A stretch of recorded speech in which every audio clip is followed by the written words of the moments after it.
Consider the following frequency distribution. तो हमारे पास excise given है, फ्रीक्वेंसी एफआई गिवन है, और सम ऑफ फ्रीक्वेंसीज गिवन है 19। Median of this frequency distribution is 6, median given है 6। For this frequency distribution, alpha denote the mean deviation about mean, beta denote the mean deviation about median, sigma square denote the variance. Then we have to match list one with list two. तो अगर आपको median निकालना है तो सबसे पहले data increasing या decreasing order में होना चाहिए, जो कि नहीं है। तो आप खुद से एक टेबल बनाइए जिसमें सारे डेटा इंक्रीजिंग ऑर्डर में हो या डिक्रीजिंग में हो। फिलहाल हम लोग इंक्रीजिंग ऑर्डर का एक टेबल बना लेते हैं। तो पहले में आप सारे डेटा लिख लीजिए, एक्साइज लिख लीजिए, और उसकी करस्पॉन्डिंग फ्रीक्वेंसीज लिख लीजिए। तो स्मॉलेस्ट डेटा इज 4, देन 5, 6। 4, 5, 6 लिख लेते हैं पहले। तो 4, 5, 6 इनकी करस्पॉन्डिंग फ्रीक्वेंसीज क्या है? 4, 5, 6 की 5 F1 एंड 1 है। 5 F1 1 is the corresponding frequency of this data 4, 5, 6। 4, 5, 6 के बाद क्या है आपका? 8, 9, then 11 and 12। 8, 9, 11, 12, these are the data in the increasing order। तो ये 7 डेटा है आपके पास। 5, 4, 5, 6, 8, 9, 11 and 12। 8, 9, 11, 12 की करस्पॉन्डिंग फ्रीक्वेंसी क्या है? F2, 2, 3, 1। F2, 2, 3 और 1। अब ये गिवन है क्वेश्चन में कि सम ऑफ ऑल द फ्रीक्वेंसीज 19।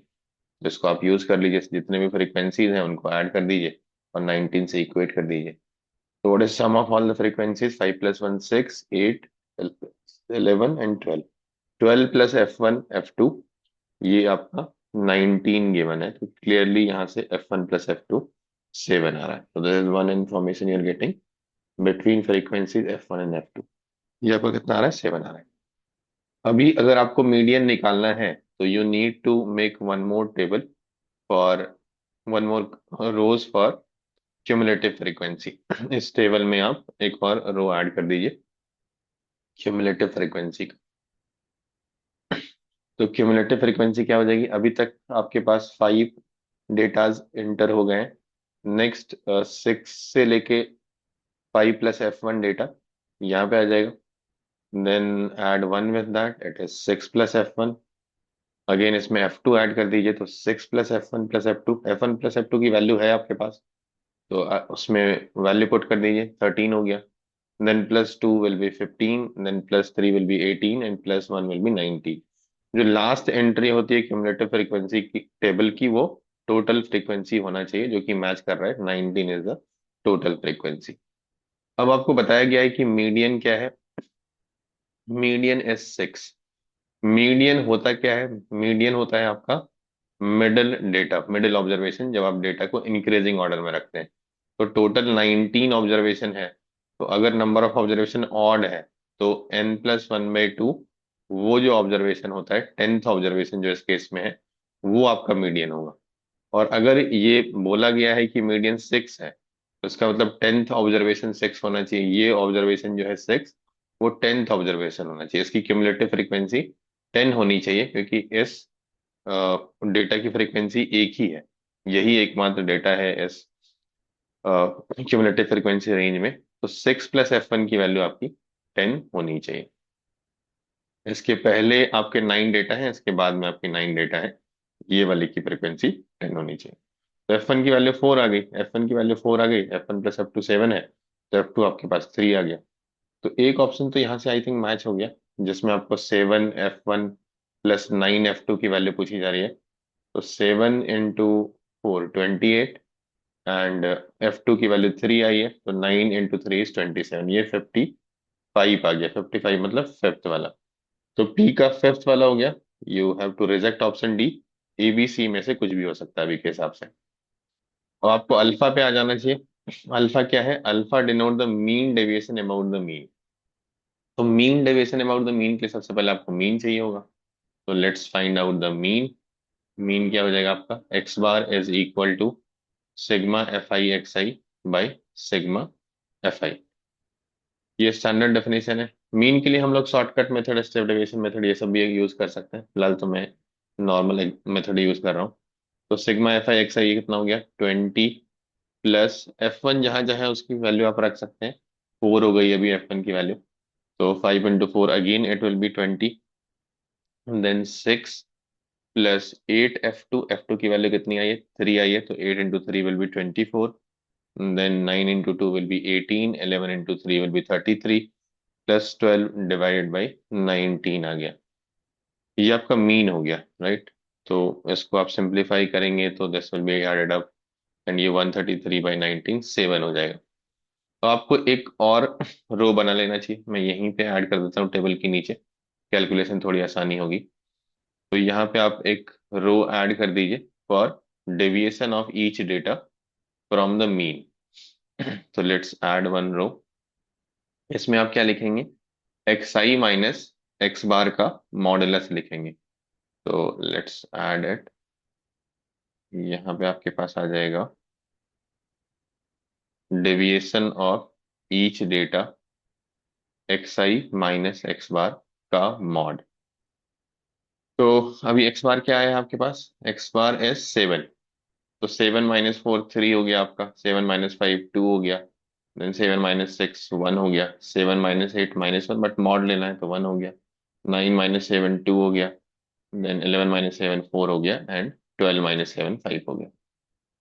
अभी आपका मीन डेविएशन अबाउट मीन का क्या फॉर्मूला रहता है, मीन डेविएशन जैसा नाम से ही पता चल रहा है कि आपको क्या करना है, मीन निकालना है किसका, डेविएशन अबाउट मीन। तो जितने भी डेटा है उसका डेविएशन, उसका डिस्पर्सन, उसका डिफरेंस मीन से लेना है। और ऑफ कोर्स मॉडुलस लेना है, मॉड नहीं लेंगे तो हमेशा वैल्यू जीरो हो जाएगी।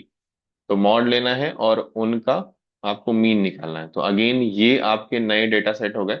जैसे एक्स आई था, ये मान लीजिए वाई आई हो गया। तो आपको वाई आई का मीन निकालना है, तो ये क्या हो जाएगा, sigma F I Y I by sigma F I which is 90। तो ये वाला फाइंड आउट कर लीजिए। 4 into 3, ये क्या हो जाएगा आपके पास, 12 हो जाएगा। तो 4 नहीं, फ्रीक्वेंसीज आपकी 5 है, माई मिस्टेक।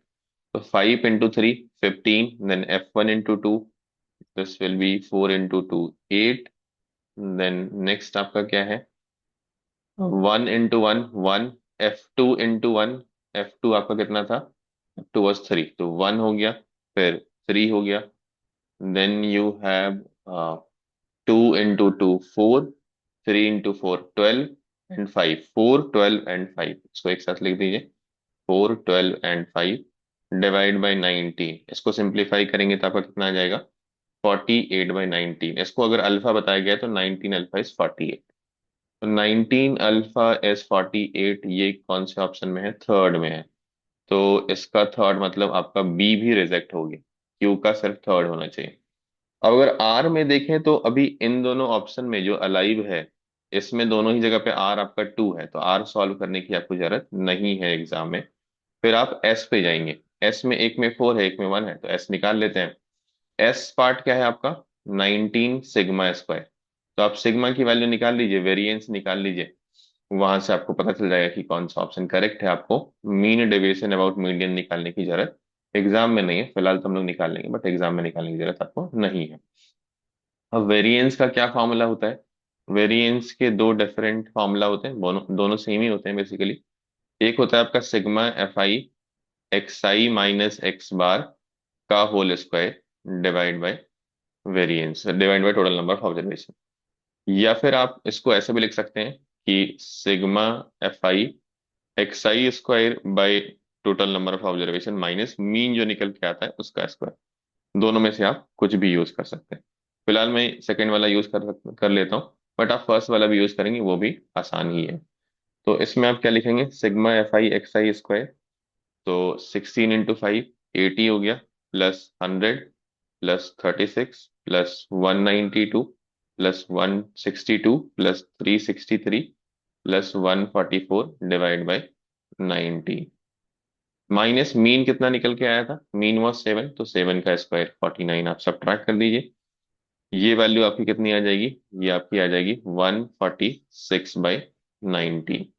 तो 146/19 अगर वैल्यू आ रही है आपकी सिग्मा स्क्वायर की, तो 146 is there in the first option. तो एस का आपका फर्स्ट हो गया, C should be the right answer for this. अगर आपको मीन डेविएशन निकालना है ये वाला अबाउट द मीडियन, तो फिर एग्जैक्टली सेम चीज आप करेंगे जो आपने यहाँ पे मीडियन निकाला था। अब मीडियन का हर एक डेटा से डेविएशन ले लीजिए और फिर उसका मीन निकाल लीजिए। तो again you have to do the similar kind of calculation. फिलहाल हमारा आंसर आ गया, तो ये वाला मैं स्किप कर रहा हूँ। Answer will be option C, और that should be the answer.